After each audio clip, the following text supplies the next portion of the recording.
2021 সালে 8 ডিসেম্বর শপথ গ্রহণ করেছিলেন আগরতলা পৌর নিগমের বিজেপির কর্পোরেটররা। সেই নিরিখে 3 বছর পূর্তি হয়েছে বিজেপি পরিচালিত আগরতলা পৌর নিগমের। এই উপলক্ষে বিভিন্ন কর্মসূচির আয়োজন করা হয়েছে।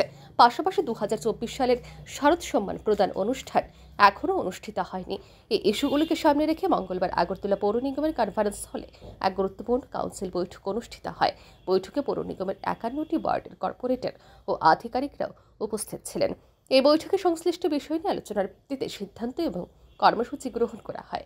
আগরতলা পৌর নিগমের মেয়র তথা বিধায়ক দীপক মজুমদার এই সংবাদ জানান। তিনি জানান, পৌর নিগমে 3 বছর পূর্তি, শারদ সম্মান প্রদান সহ শহরের মশার উপক্রম রোধ নিয়েও বিস্তারিত আলোচনা হবে। আলোচনার ভিত্তিতে সিদ্ধান্ত গ্রহণ করা হবে। পৌর নিগমের বিশেষ একটা গুরুত্বপূর্ণ সভা। মেইন মিটিংয়ে এজেন্ডায় হচ্ছে প্রথমত শারদ সম্মাননা প্রদান করার ক্ষেত্রে আমাদের আজকে ডেট ফিক্স করা হবে। আপনারা জানেন আমাদের আগরতলা পৌর নিগমতে প্রতি বছরই যারা আগরতলা শহরে 51টা ওয়ার্ডের মধ্যে যারা ভালো ভালো পুজো করেন বিভিন্ন বিষয়ের উপর আমরা পুরস্কৃত করা হয়, শারদ সম্মান প্রদর্শন করা হয়। তো এই মাসে আমরা আজকে ডেট ফাইনাল করব।